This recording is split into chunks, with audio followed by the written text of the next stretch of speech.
Donc, bonjour et bienvenue au programme de formation d'agréage aux avocats de lieux plus sûrs NNB. Je m'appelle Nicolette Béliveau. Je suis avocate dans la province du Nouveau-Brunswick et je pratique principalement en droit du travail et en droit de l'emploi. Et on a fait appel à moi pour des partenariats avec Service public d'éducation et d'information juridique du Nouveau-Brunswick afin d'animer ce programme de formation pour les avocats qui ont accepté de participer à notre programme d'agréage et nous vous en remercions. Donc, quels sont les objectifs d'apprentissage aujourd'hui? Les objectifs d'apprentissage sont d'améliorer la compréhension de ce qui est le harcèlement sexuel au travail, comprendre qui a la tendance à être une cible et améliorer la compréhension des options juridiques qui sont à la disposition des clients que vous verrez à travers de ce programme. Alors, commençons avec ce qu'est le harcèlement sexuel au travail. Je ne pense pas que vous serez surpris d'apprendre que l'interprétation la plus commune de ce genre de comportement est celle qui est motivée par l'intérêt ou le désir sexuel. Alors, cela inclut des choses comme de faire des avances, solliciter des faveurs sexuelles, poser des questions sur les activités sexuelles ou des attouchements sexuels. Historiquement, nous voyons certainement ce genre de comportement dans les milieux de travail depuis très longtemps. Et nous avons vu de nombreux exemples de cela euh, dans les nouvelles au cours des dernières années, émergeant des mouvements Moi aussi ou Me Too et Time's Up. Cela a donc généré une grande conversation dans la société au sujet de ce genre de comportement au travail, de ce qui est tolérable et ce qui ne l'est pas. Toutefois, le harcèlement sexuel au travail n'a souvent rien à voir avec le désir ou l'intérêt sexuel. Il s'agit de pouvoir et de contrôle. Cela implique souvent des attitudes sexistes, des présomptions négatives, de l'hostilité, du rejet ou de l'intimidation fondées sur certaines caractéristiques, dont le sexe, le genre, l'expression du genre ou l'orientation sexuelle d'une personne. Cette charte est utile pour décrire ces diverses formes de harcèlement sexuel au travail. À l'autre bout, nous avons les formes plus communément interprétées, comme discuté plus tôt, comprenant des comportements qui seraient véritablement motivés par un désir ou par un intérêt sexuel envers une autre personne. Ensuite, nous avons toute la catégorie des comportements de harcèlement fondés sur le genre.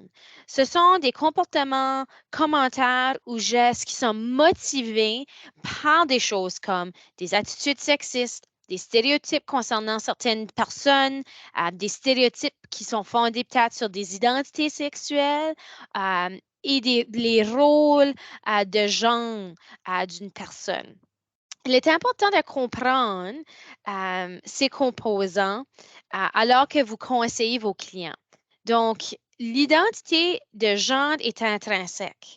C'est le sentiment à l'interne qu'une personne a d'être une femme, un homme, un être distinct de toutes ces caractéristiques-là. L'expression du genre. C'est exactement ça. Comment qu'on s'exprime face aux autres. C'est donc la façon d'exprimer nos caractéristiques de genre qui nous sont intrinsèques. Et finalement, l'orientation sexuelle est l'essence de ce qui nous attire, que ce soit le genre ou les attributs de genre qui nous attirent vers une autre personne. Je trouve que le diagramme ici sur la diapositive est très utile. Ça nous aide à amorcer une conversation. C'est pas fait nécessairement pour définir une personne ou un groupe de personnes en particulier, mais il peut aider à expliquer ces différents motifs protégés. Et sur ce point, tous ces éléments-là, donc le genre, l'orientation sexuelle, le sexe et l'expression du genre, ce sont des motifs protégés en vertu de la loi ou la loi sur les droits de la personne ou généralement la législation entourant les droits de la personne.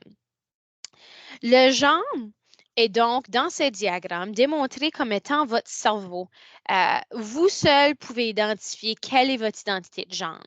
Votre orientation peut être décrite comme étant votre cœur. Le sexe peut être décrit par des organes génitaux ou des attributs physiques et l'expression de genre, c'est la composante extérieure de tous les aspects. Alors, l'expression du genre, c'est un peu la manière dont vous vous présentez au monde. Dans mon expérience, il y a des enquêtes de ce genre de plaintes, de toutes sortes de plaintes, de toute façon, mais étonnamment, plusieurs de ces plaintes, de ces situations, dans des cas de harcèlement sexuel délibéré au travail, qui sont motivés par le désir ou l'intérêt sexuel ou sont motivés par des stéréotypes et présomptions et attitudes sexistes. Donc, ceci existe encore un peu, les situations, on dit, un peu flagrantes. Mais en grande partie, nous trouvons et on peut voir que plusieurs de ces comportements sont soit accompagnés d'un comportement ou remplacés par un comportement que l'on appelle des microagressions.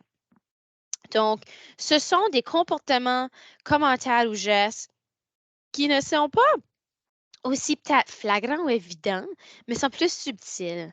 La façon le plus facile de se souvenir de ce qui sont des microagressions, c'est l'idée d'une mort par 1000 coupures, de tout petits manques de respect et d'insultes qui causent des dommages incroyablement cumulatifs sur une personne au fil du temps.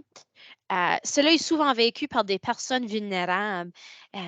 Donc, quelques exemples. euh, on pense à des stéréotypes comme les femmes sans leur place dans la cuisine. Ou le film que j'ai vu hier était tellement gay.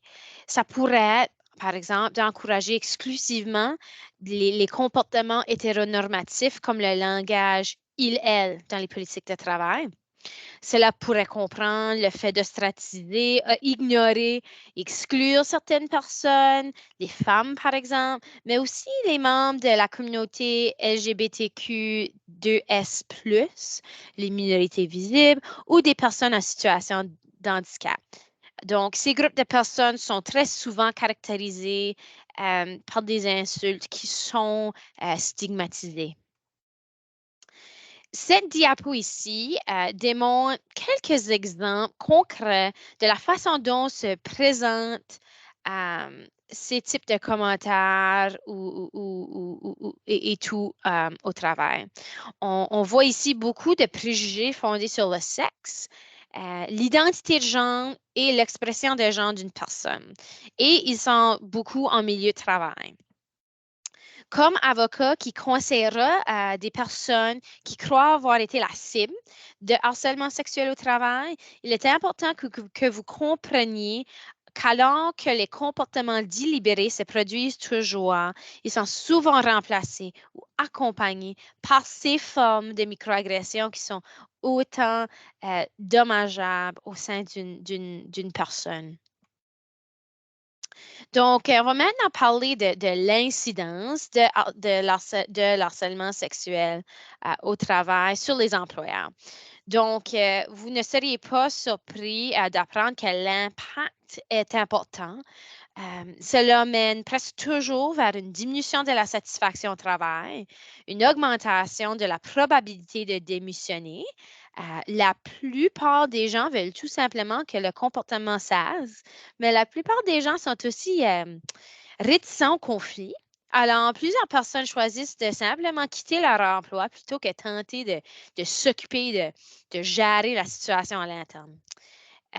Ils peuvent aussi partir s'ils ont tenté de s'occuper ou de gérer le problème et que la solution n'a pas été un succès ou qu'il n'y a eu aucune résolution de la situation.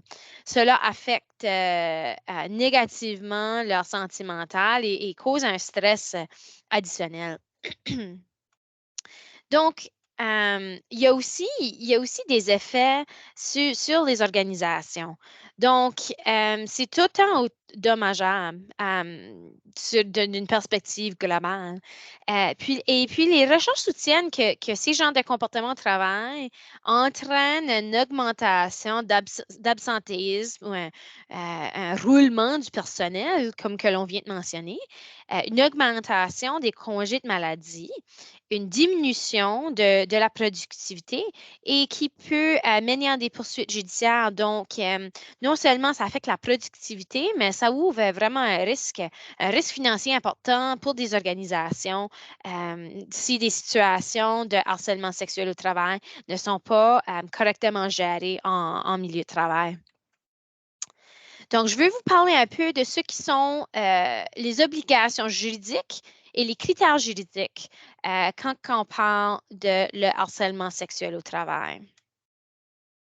Donc, on va commencer avec les obligations juridiques. Il y a plusieurs origines aux protections contre le harcèlement sexuel au travail. L'employeur a une obligation juridique très claire d'empêcher et de répondre au harcèlement au travail en général, ce qui inclut évidemment le harcèlement sexuel. Cela provient des différentes composantes de la loi. La première est le common law. Donc, chaque contrat de travail, que ce soit un contrat formel ou implicite, il y a un peu une disposition implicite voulant que les employés ont droit à un environnement de travail sécure et exempt de harcèlement. Donc, il y a aussi les lois en matière de santé et sécurité au travail. Donc, et pour les employeurs qui sont sous la réglementation fédérale, il y a le Code canadien du travail. Donc, l'obligation juridique, encore une fois, exige aux employeurs d'offrir un milieu de travail qui est sain et sécure. Et cette sécurité et santé doit être du point de vue psychologique et physique. Et finalement, il y a il y a toutes les lois relatives aux droits de la personne. Donc, la loi sur les droits de la personne du Nouveau-Brunswick et la loi canadienne sur les droits de la personne interdisent toute forme d'harcèlement et discrimination fondée sur le sexe, l'orientation sexuelle, l'identité de genre ou l'expression de genre. Donc, ce sont les trois un peu pierres angulaires des protections juridiques et des obligations juridiques quand on parle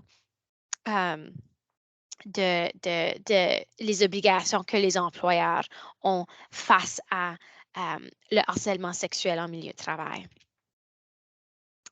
Donc, si vous prenez toutes ces formes différentes de protection, d'obligations juridiques et on les distille à leur caractère un peu fondamental, vous pouvez essentiellement venir à un test un peu en trois parties afin de déterminer si une personne est ou non la cible de harcèlement sexuel au travail. Avant que je parle du test qui est affiché sur la diapositive, je veux mentionner que même si le comportement qui vous est présenté ne répond pas aux critères juridiques comme ici, cela ne veut pas dire que le comportement et la conduite est acceptable. Donc, la loi exige un certain niveau de gravité, de répétition avant que cela constitue un harcèlement selon la loi. Mais encore une fois, même si ça ne répond peut-être aux normes des critères juridiques, ça ne veut pas dire que c'est acceptable. Et ce que nous savons également, c'est que ce genre de comportement, que si ce genre de comportement-là commence peut-être à petit, puis on ne le maîtrise pas, on ne le gère pas, il aura tendance à croire au fil du temps. Donc, retournons aux critères juridiques.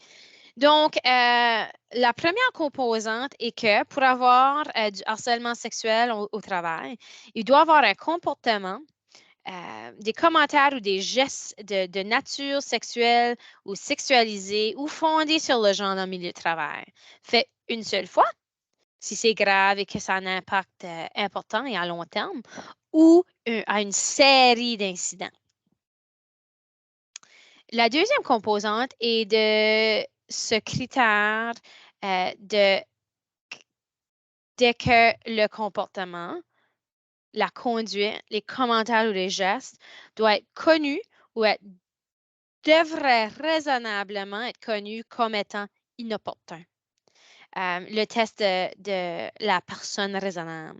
Donc, finalement, il y a la conduite, le commentaire ou le comportement doit causer un tort, que ce soit un tort réel ou raisonnablement ressenti.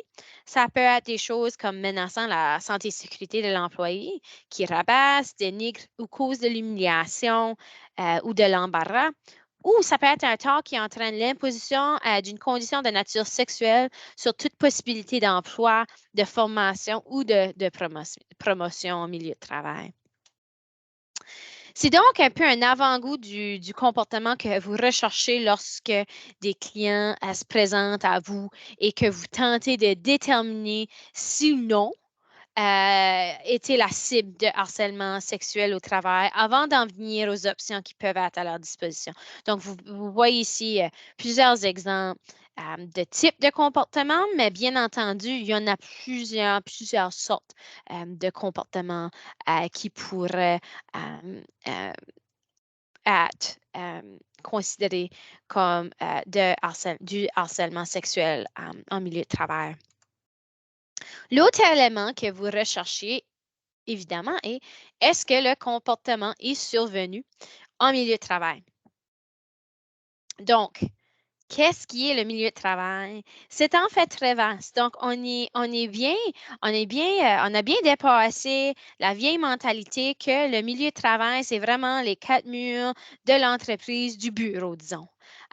Donc, ça inclut évidemment ces espaces de bureau, mais aussi les communications en ligne, des courriels, des voyages d'affaires, des conférences, toutes sortes de trajets en avion, de train ou en voiture, des séances de formation et des rencontres sociales reliées au travail. Donc, pensez-y aux parties de Noël, fêtes d'été, le personnel qui va au bar pour prendre un verre après le travail, par exemple. Tout cela peut être une forme, un exemple de milieu de travail où le harcèlement sexuel peut prendre place. L'autre élément que vous recherchez est le fait que le comportement s'est produit soit une fois, si le comportement est grave, ou soit de façon répétée. Normalement, pour être considéré comme du harcèlement, il doit y avoir plus d'un acte ou d'événement. Donc, c'est la répétition qui constitue le harcèlement sexuel au travail parce que c'est souvent la répétition qui cause un tort. Cela étant dit, un incident unique peut constituer du harcèlement lorsqu'il est démontré que cet incident était grave en premier et deuxièmement, qu'il a eu un impact important et durable sur la cible. Vous allez donc plus souvent rechercher un schéma comportemental un peu. Cela dit, ça peut être un cas unique, mais qui peut être grave et avoir un impact important. Dans le cas du harcèlement sexuel, un incident unique peut être vu comme étant plus important, tout dépendant de la relation entre les parties. Par exemple, si le responsable est en position d'autorité ou d'influence sur la cible et que son influence peut mener à des conséquences néfastes reliées au travail, alors souvent ce simple incident est perçu comme étant plus important. Tout ça pour dire que le contexte et les circonstances importent lorsque l'on détermine la gravité. Je réitère que ce n'est pas parce qu'un comportement se produit une fois qui n'est pas grave et qui n'a pas un impact significatif sur la cible et ne répond pas aux critères juridiques du harcèlement sexuel au travail qu'il est acceptable. Il ne répond tout simplement pour normes. Et comme j'ai déjà mentionné, nous savons également que si ce comportement n'est pas géré et maîtrisé, ce comportement aura tendance à se perpétrer au fil du temps. Nous en sommes maintenant à la deuxième étape du test. C'est le fait que le comportement doit être non désiré. Comment savoir si quelque chose est non désiré? Quelqu'un vous le dit directement. Je n'aime pas ce comportement. Je n'ai pas aimé ce commentaire. S'il te plaît, arrête. Quelques personnes se sentent autorisées et ont le courage de dire ces genres de choses. Mais plusieurs ne le font pas. La loi amène donc le test de la personne raisonnable avec lequel vous êtes certainement familier. Évidemment, la personne raisonnable qui demande un jugement moyen des compétences ou de soucis dans son comportement. Donc, c'est l'analyse contextuelle basée sur ce que les normes sociétales ont qualifié d'être un peu acceptable. En ce sens, une personne a l'obligation de regarder des aspects comme le ton sur lequel c'est dit, les indications verbales, etc. Donc, la question que vous vous posez, c'est est-ce qu'une personne raisonnable, dans toutes les circonstances, a interprété ce comportement, commentaire ou geste comme étant inopportun? Il est important de souligner ici que le motif ou l'intention n'est pas pertinent quand il s'agit de critères juridiques. D'après mon expérience, la plupart des gens n'ont pas l'intention de faire du mal. Les gens, en grande majorité, ne sont presque jamais mal intentionnés. Mais le mal est fait, peu importe. La loi évalue le tort, pas l'intention ou le motif derrière le tort. De plus, quand vous pensez à faire une analyse factuelle à travers du test que je viens de présenter, il est important de noter qu'une personne n'avait peut-être pas l'intention de causer le tort, mais leur intention ne devrait pas être prise en compte quand vous analysez la situation qui est devant vous. Alors, passons à savoir qui a la tendance à être la cible de ce genre de comportement au travail. Eh bien, ça peut être tout simplement tout le monde.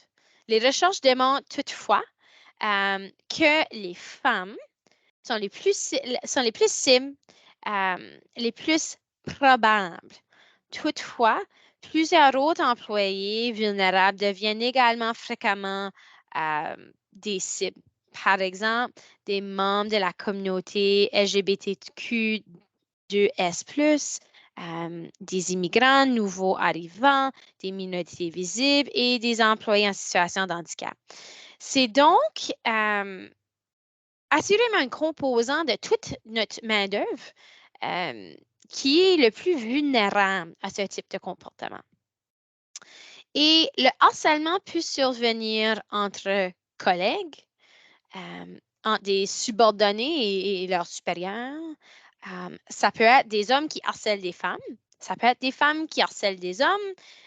Ça pourrait être du harcèlement entre personnes de même sexe, du harcèlement fondé sur l'orientation sexuelle et l'identité de genre, même, quand même souvent, du harcèlement d'une tierce partie, comme des clients ou des fournisseurs, des vendeurs, tout dépendant de l'environnement de travail de votre client en particulier. Donc, ce n'est certainement pas toujours limité aux collègues. Il faut vraiment garder cela en tête. Il y a d'autres formes de harcèlement au travail que je vais rapidement vous présenter, mais elles ne sont pas l'objet de cette formation. Donc, c'est vraiment juste vous présenter les concepts brièvement sans trop aller en détail. Donc, on a le climat de travail malsain ou un environnement de travail toxique. On entend souvent ce terme-là. Et là où le comportement qui survient n'est pas particulièrement dirigé vers une seule personne. Ça peut donc être, par exemple, un environnement de travail où les blagues sexistes sont fréquemment racontées. Ça peut être un environnement où il y a un superviseur qui a tendance de se déchaîner dans tout le bureau, qui claque les portes et utilise des jurons, par exemple. Le comportement ne me vise pas donc nécessairement, mais crée généralement pour moi un environnement de travail malsain ou toxique. Il y a aussi la violence au milieu de travail que l'on voit parfois. Il y a le harcèlement personnel ou psychologique. Cela peut être basé sur des motifs protégés par la loi sur les droits de la personne ou non, mais il est souvent, plus souvent vu et se présente un peu comme l'intimidation. Et finalement, il y a l'abus de pouvoir ou de l'autorité d'une personne. Donc, c'est lorsqu'une personne dans une position de pouvoir se sert de cette position sans objectif de travail légitime pour avoir un impact négatif sur l'emploi d'une personne ou sur ses perspectives d'emploi. Nonobstant la prévalence continue de ce genre de comportement au travail, comme démontré récemment par les mouvements MeToo et Time's Up, des réponses comme celle-ci existent encore et on les entend souvent. Euh, donc, par exemple, les limites sont floues, tout est tellement gris, ce n'est pas noir sur blanc. Euh, je ne sais plus quoi faire, je ne peux plus donner de compliments à personne. Les gens sont sensibles. De nos jours, j'entends celui-là souvent. Euh, je ne vais plus seule à une réunion avec une femme seule. Puis, souvent, on entend celui au maritime parce que c'est des plus petites euh, euh, communs dans des petites communautés. Ah, tu sais, cette personne-là, il est comme ça. Qu'est-ce que je dois faire? Je vais lui congédier. Il a toujours agi de même. C'est un bon employé. Il voulait pas faire mal à la personne. Puis, en raison de ça, et parce que, comme j'ai mentionné, il y a tellement de gris quand il vient temps de mettre la ligne vraiment entre les formes légères et graves de ces genres de comportements fondés sur le genre, ça crée une confusion et puis c'est naturel. Donc, comment est-ce qu'on élimine cette confusion? Vous vous demandez peut-être où est la ligne? Quel est le niveau qu'on doit atteindre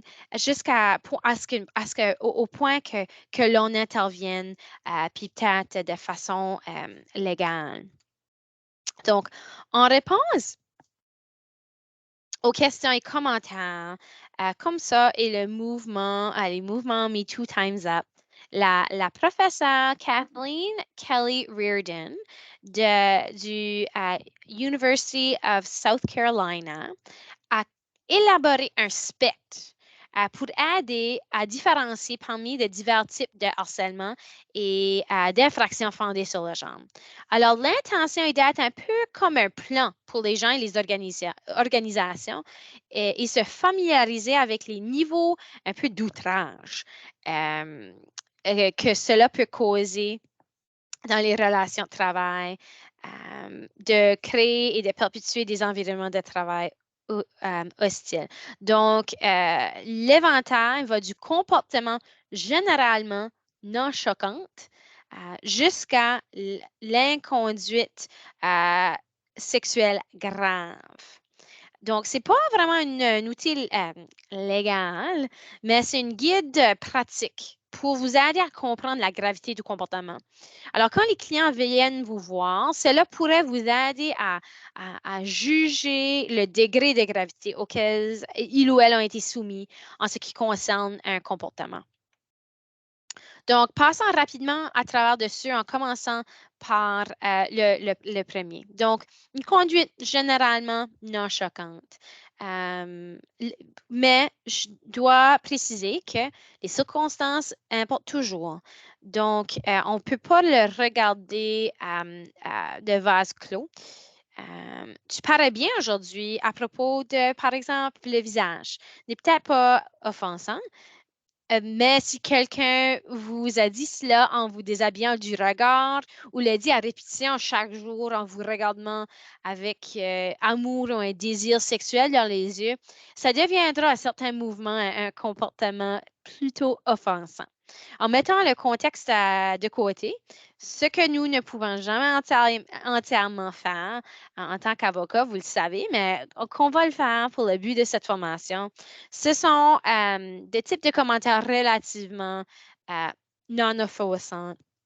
On peut voir ici, ce sont des genres de choses qu'on dit aux gens, des compliments qu'on paye à certaines personnes, juste de la bonne volonté, souvent. Donc, en descendant, numéro 2, on parle de conduite gênante ou légèrement choquante. On ne peut plus parler franchement autour de vous. Les femmes de ce joie, par exemple, est légèrement choquante. Tu dirais ça en tant qu'une femme ou personne homosexuelle, par exemple. On vient à un niveau qui est légèrement choquant, ces types de commentaires-là.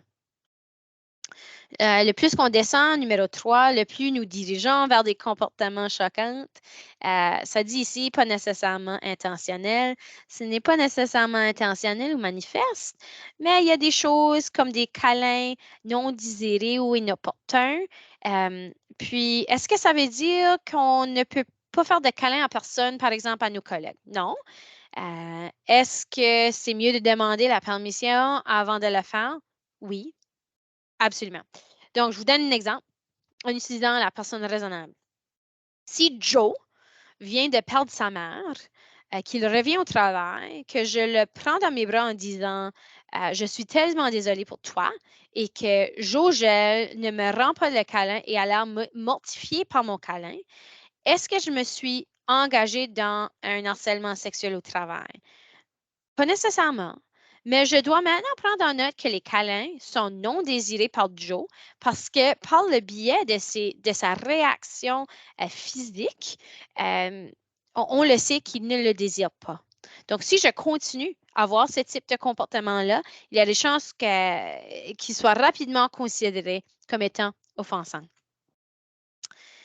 Descend au quatrième, c'est une conduite profondément choquante. Ce sont des mots condescendants ou des insultes qui font référence au sexe, à l'identité de genre, à l'orientation d'une personne. Ça peut être des blagues sur l'esprit limité ou des compétences d'une personne en raison de son genre ou de son orientation sexuelle. Pensez aux blagues sur les blonds, par exemple. Des commentaires dégradants au sujet des attributs physiques d'une personne également. À 5, ceci, c'est une inconduite sexuelle manifeste et c'était exactement ça.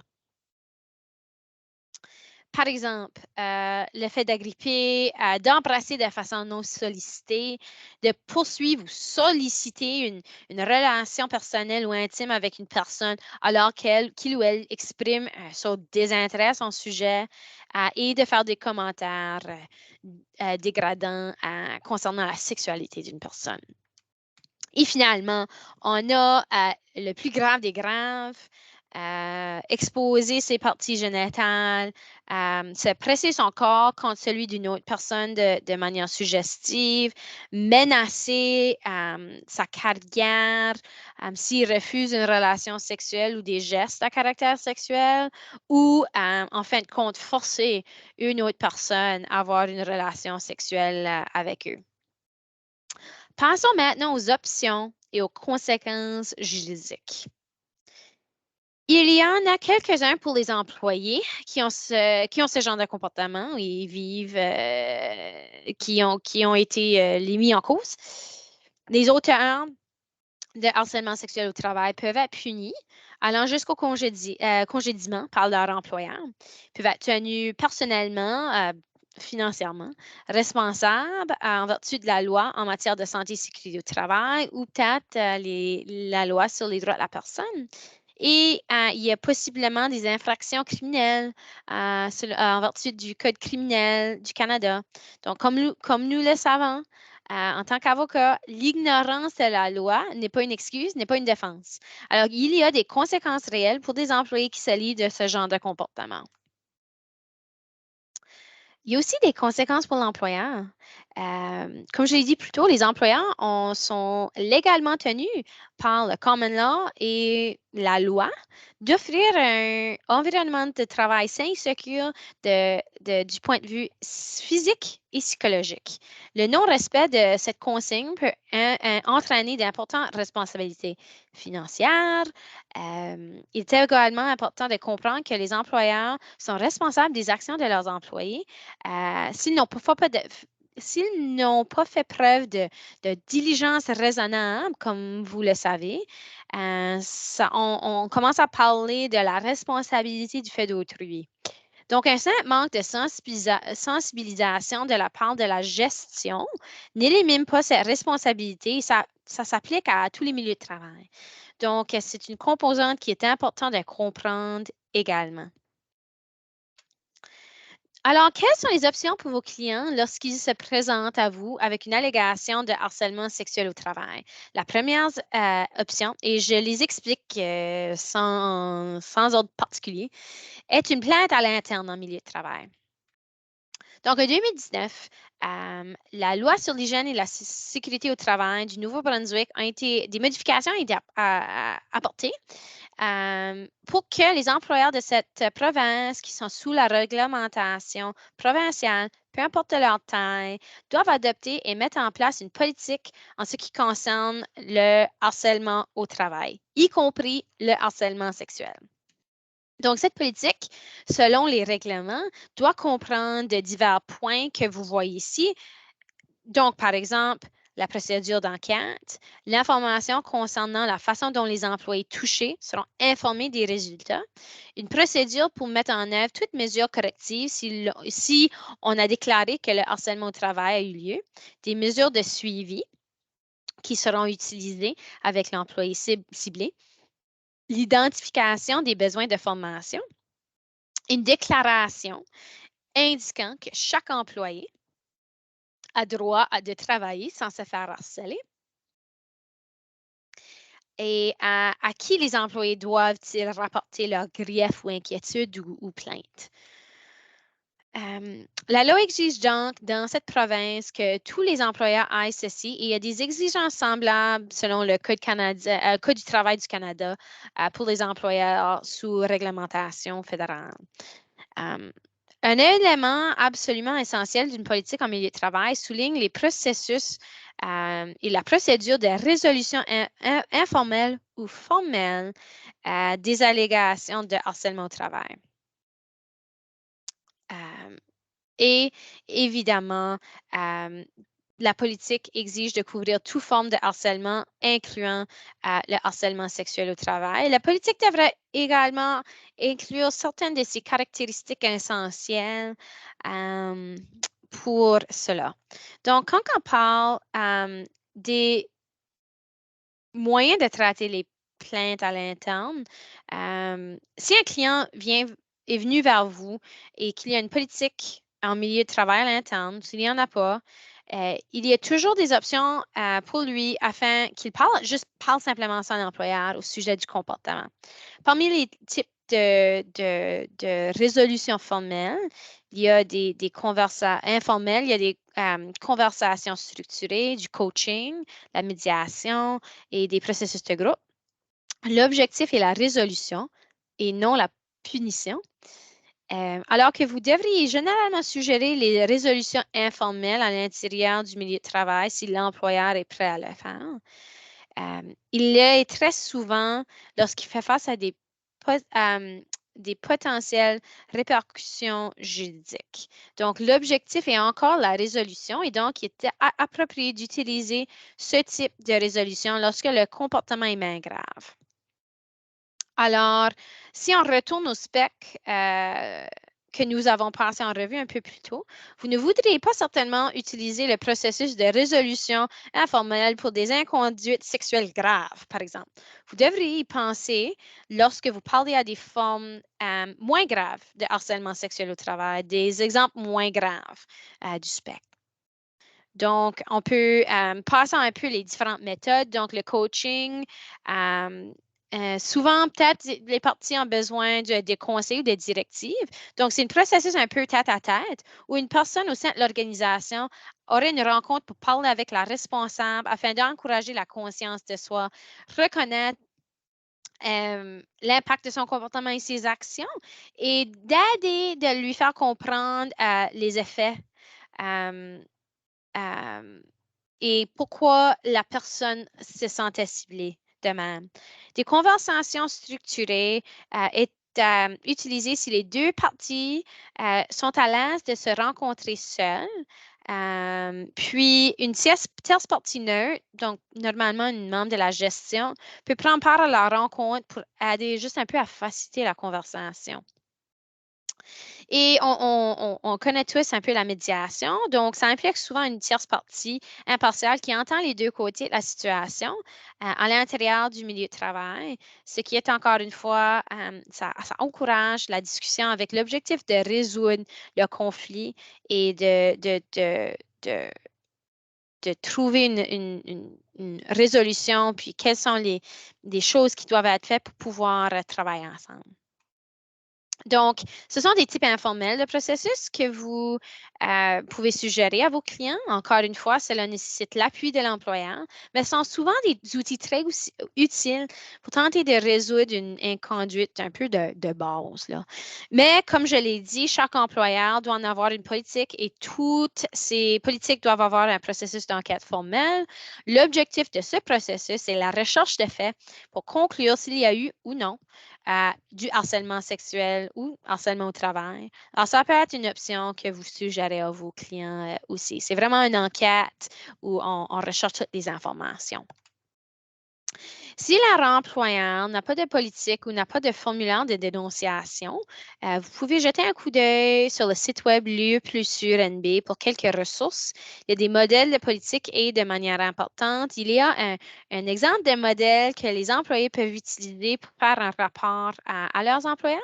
Même si l'employeur n'a pas encore de politique, cela agira comme déclencheur pour l'employeur qui va savoir que quelque chose se passe dans leur milieu de travail et, idéalement, il verra qu'il y a une patate chaude entre les mains et qu'il doit faire quelque chose de significatif à ce sujet. Une autre option est le grief selon une convention collective applicable. Donc, ceci, évidemment, c'est pour les employés dans des environnements de travail syndiqués.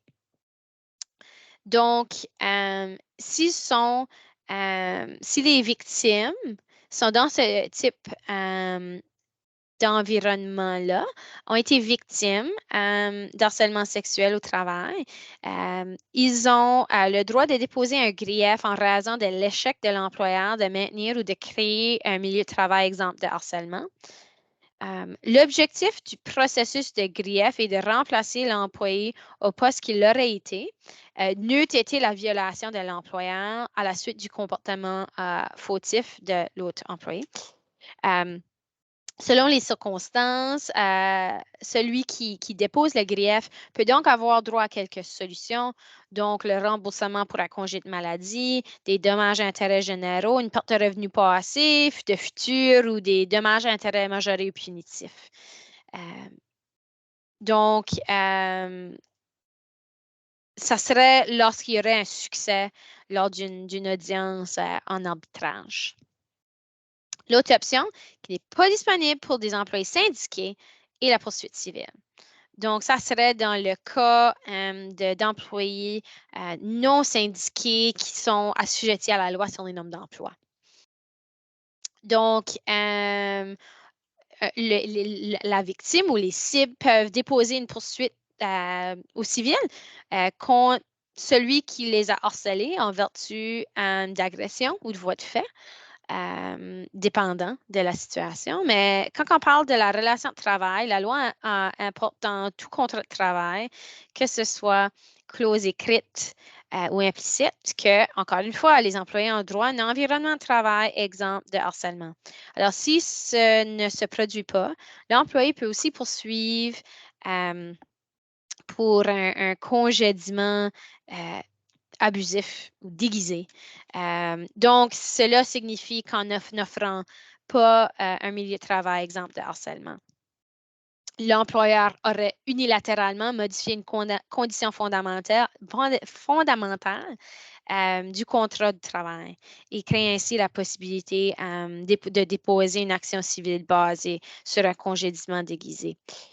Puis si ceci a réussi, ce processus peut impliquer des choses comme des dommages à intérêts majorés, ce qui vise à compenser les maux subis au-delà de la perte financière, comme de l'anxiété, de l'humiliation, de réputation.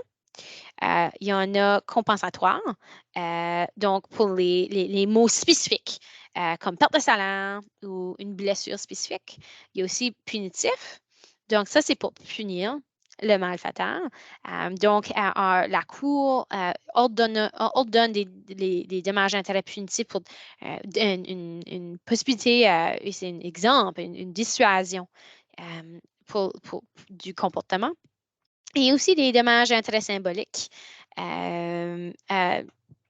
Généralement un petit montant pour reconnaître qu'une infraction a été commise.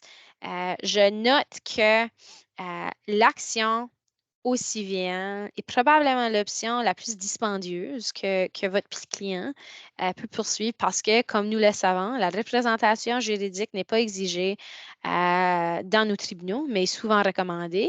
Et la représentation juridique est dispendieux et un processus et un procès devant les tribunaux est très dispendieux.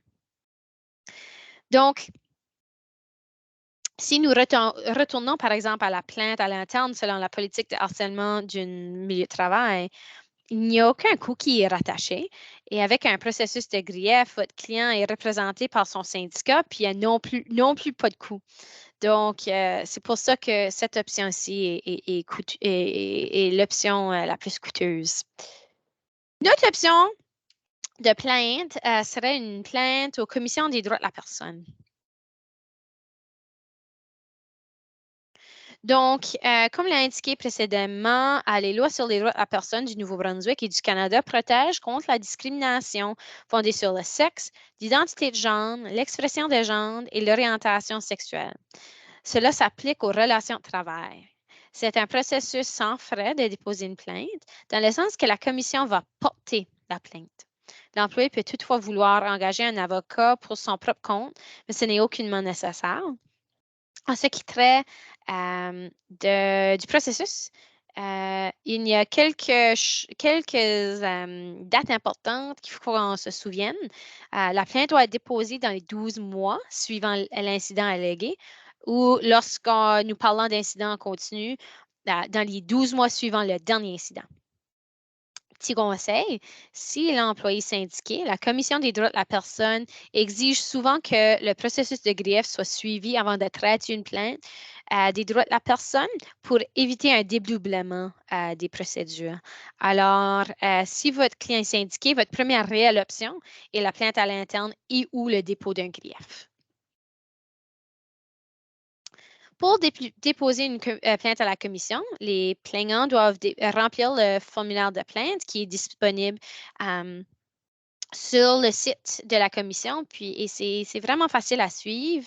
Quant au processus, si vous n'êtes pas familier, ce qui arrive par la suite, c'est un membre de la commission sera ensuite affecté au dossier et pourra soit rejeter la plainte, pourrait suggérer une intervention pour prévenir à la prévention des plaintes, peut procéder à la médiation ou à l'enquête. Donc, quand ils sont rejetés, selon quelques circonstances, c'est plutôt rare. Par exemple, la plainte n'a aucun fondement, elle est déposée de mauvaise foi. Souvent, ce qu'on voit, c'est à l'extérieur de la compétence de la commission ou peut-être qu'elle a déjà été réglée dans une autre procédure ou que la plainte a été abandonnée par la plaignante. Que si la plainte a déjà été réglée dans une autre procédure, on peut penser au grief en milieu de travail syndiqué. Donc, disons que quelqu'un dépose une plainte à la Commission des droits de la personne, mais poursuit un grief aussi, un peu pour la même chose. Puis, devant leur audience en arbitrage, ils ont gain de cause. La plainte devant la Commission des droits de la personne sera évidemment rejetée parce que l'essence de la plainte a déjà été réglée dans l'autre procédure, ce qui était le grief et l'arbitrage. La commission peut également rejeter une plainte si le plaignant ou la plaignante a refusé une offre de règlement juste et raisonnable, juste pour que vous sachiez de ce fait également. À travers du processus de la commission, la médiation est souvent faite et encore une fois, c'est un processus gratuit. Si les premières interventions n'ont pas de succès en ce qui traite à la médiation ou conciliation par la commission, il y a souvent une enquête qui suivra et si la plainte est jugée au vu de l'enquête comme étant fondée, l'enquête peut entraîner le rejet d'une plainte, le retour à la médiation ou à une audience devant la commission du travail et de l'emploi pour une commission un peu d'enquête. Donc, la commission d'enquête a des pouvoirs très élargis, un peu comme un arbitre, un processus d'arbitrage. Alors, la commission du travail et de l'emploi peut accorder des choses comme la réintégration avec salaire rétroactif, des dommages à intérêts généraux et particuliers, etc. Donc, la différence entre l'arbitrage, le processus de droit des personnes, les tribunaux administratifs et les tribunaux, est que les tribunaux, donc la Cour, n'ont pas la compétence de réinsérer un employé dans son poste, alors que l'arbitre et la commission d'enquête et la commission du travail et de l'emploi peuvent le faire. C'est donc une des différences fondamentales entre les options. Encore une fois, comme je l'ai mentionné, si l'employeur est sous réglementation fédérale, c'est la loi canadienne sur les droits de la personne qui s'applique et le processus de demande est essentiellement la même.